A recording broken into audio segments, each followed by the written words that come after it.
Tipos de ejidos. Inicialmente, el ejido era un tipo de propiedad comunal anterior a las reformas liberales. El ejido era el campo de un pueblo colindante con él, que no se labraba, y donde suelen reunirse los ganados o establecerse las eras.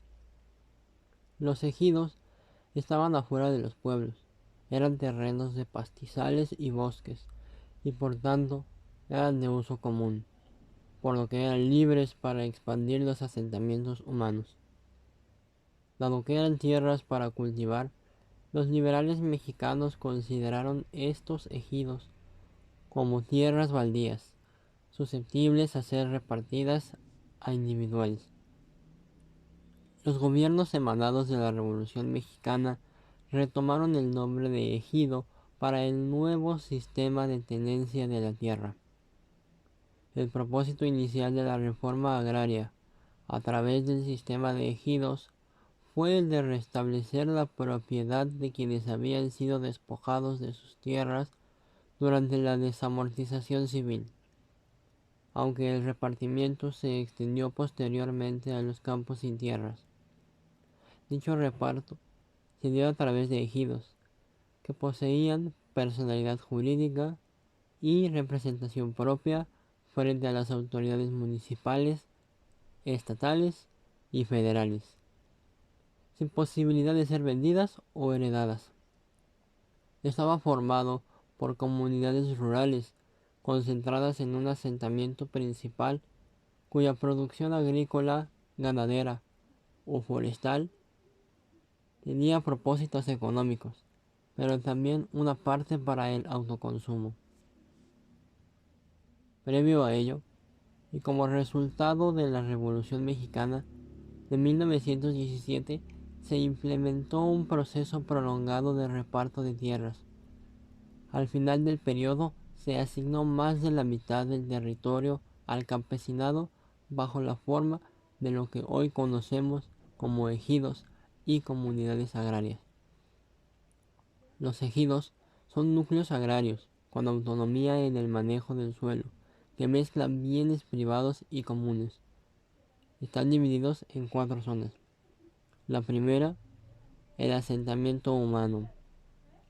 En segundo lugar, la reserva del crecimiento. En tercer lugar, las tierras de labor. Y en cuarto lugar, las tierras comunales. En su origen contaban con reglas estrictas que prohibían la venta y renta de suelo. A su vez, la siembra de tierras de labor se consideraba obligatoria, pues las tierras ociosas eran expropiadas a sus dueños. Con relación al ejido, la idea esencial que lo inspiró fue la de proteger a las propiedades colectivas de los pueblos. La palabra ejido se refería originalmente a las tierras comunales que se encontraban a la salida de los pueblos y que servían para el usufructo colectivo, para ganado y recolección de madera, y este era el significado que tradicionalmente se le daba en México, antes de la reforma agraria. De hecho, en la terminología corriente, el concepto ejido se refiere a la comunidad de campesinos que han recibido tierras de esta forma, los llamados ejidatarios, y el conjunto de tierras que les corresponden. Su patrimonio está formado por tierras de cultivo, área parcelada, otras para satisfacer necesidades colectivas, que son de uso común, y otra más para urbanizar y poblar principalmente. El ejido es el producto de todo un proceso legal denominado dotación. Las tierras las recibe un núcleo de población. En su origen, pues no hay una compra. Las tierras se obtienen gratuitamente y proceden de haciendas expropiadas, tierras del Estado, etc. Así, desde 1917 se han venido creando ejidos casi ininterrumpidamente, pero la función económica atribuida a estos ha cambiado de forma gradual. Primero, se les consideró como fuentes de ingresos complementarios a los salarios ganados en las grandes fincas. Esto en el periodo comprendido por el modelo primario exportador, principalmente en los años 20. Luego como pequeñas fincas de subsistencia para los grupos rurales más atrasados. Durante los años 30 y en la Gran Depresión, el ejido se encontraba inactivo y sin apoyo gubernamental. Posteriormente, se le asignó durante los años 40 un papel primordial en la producción agrícola, y con la reforma de 1922, finalmente tiene objetivos productivos semejantes a los del sector agrícola privado. Ahora bien, no todos los ejidos de la República fueron dotados con la misma cantidad y calidad de recursos.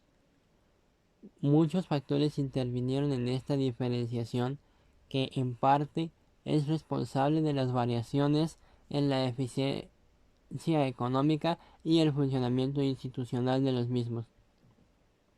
En primer lugar, juegan un papel los diferentes recursos naturales en las diversas regiones del país. Los ejidos del norte, con promedios de dotación de 20 hectáreas. En segundo lugar, la densidad demográfica de cada zona.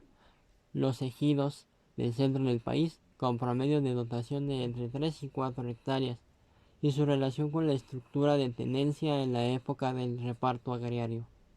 Y en tercer lugar, el proceso mismo de la distribución, caracterizado en sus distintas etapas por aspectos particulares de tipo jurídico, técnico, político e ideológico, que se han manifestado en la modificación paulatina de la unidad mínima de dotación ejidal.